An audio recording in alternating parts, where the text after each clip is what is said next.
Alright guys, it's your man Chef back in with another video. Make sure you subscribe, make sure you like the video, make sure you comment below. Today we're here to talk about Dr. Luke and how he was able to beat the Me Too era movement.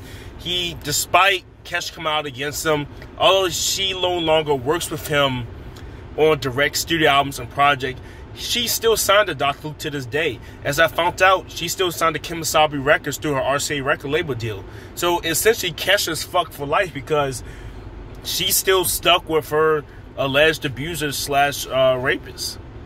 And Doja Cat has been signed to him. So is Juicy J, still signed to him, I believe. Doja Cat, one of the biggest stars in pop music right now. Say So went #1. Just Like That went number 50 and number 13 on pop radio. And he's also worked with artists like DaBaby, Young Thug. He's also responsible for Sweetie's Tap In single and also produced Wishing Well with Juice WRLD on his posthumous album. So what Dr. Luke did was essentially he left the Me Too white culture and came to hip-hop and continued to make money that way. Dr. Luke successfully beat Me Too era movement. And this is what I've been trying to say about cancel culture and things like that. The truth is, celebrities and whatnot could try to cancel you and try to make it seem like you're the worst person in the world and try to disrupt your opportunities. But if you have the right connections and you know how to move, and overall, if you kind of fly underneath the radar, you can survive Me Too era movement accusations and things like that. I don't know if he actually did what he did to Kesha or not. I'm pretty sure he did. I'm not going to hold you. I'm not. I mean, like I made a video a long time ago, Kesha was marketed to be a whore. I think that's one of the reasons why Kesha was marketed that way. So Dr. Luke, one day, if she did try to come out against him, he would have a scapegoat saying she's like this in real life.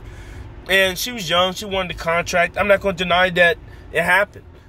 I don't have 100% evidence, but I'm not going to deny that Dr. Luke did what he did. I'm not. But what I can say is that after seeing Dr. Luke still be able to maneuver and successfully have a producing career some 4.5 years after the Kesha accusation, says that the Me Too movement is only goes as far as the mainstream media lets it go. And what I mean is this. If it's not for mainstream media continue being your ass and canceling you, if they don't get enough people in the public to support it, you'll kind of be able to go back to your normal life just in a low-key type of way. Like, we use the current 6ix9ine and Tory Lanez blackballing. Tory Lanez, in essence, could wind up going back to his regular stardom or he even have more increased fame. Same thing happened with Chris Brown. Chris Brown's a huge example. After his 1 or 2 years of public shame and humiliation and people coming against him, slowly but surely they started accepting his songs on the radio again. He went back to going to the pop music scene, went to the EDM scene with Turn Up the Music, Don't Wake Me Up. He had Yeah 3 times a year before that. Look at Me Now was a huge success. And after a while, they slowly painted him back into the R&B pop landscape. He's still always going to have his haters and critics that say he beat Rihanna and beat other girlfriends and say he shouldn't have a career. But the truth is the public has re-embraced Chris Brown and he has a career now. He's one of the biggest R&B stars of the 2010s and he's made it 3 decades in this bitch. He's been in the 2000s, 2010s, and 2020, go crazy, still in the top 20, and it's been 23 weeks later. So Chris Brown last year had No Guidance, one of the biggest R&B songs last year other than Talk by Khalid. Chris Brown has made it.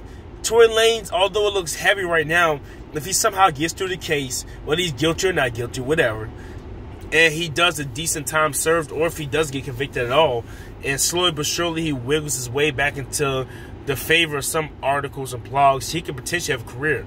Now I see it less likely in his case because Dr. Luke, 1, he wasn't invisible to the public, he's not a big superstar. 2, a lot of people didn't know about Dr. Luke in the first place, so that's another reason why he's able to fly underneath the radar. Nobody knows who Dr. Luke, Max Martin, Shellback, Circuit, R-City, a lot of these writing and production groups are.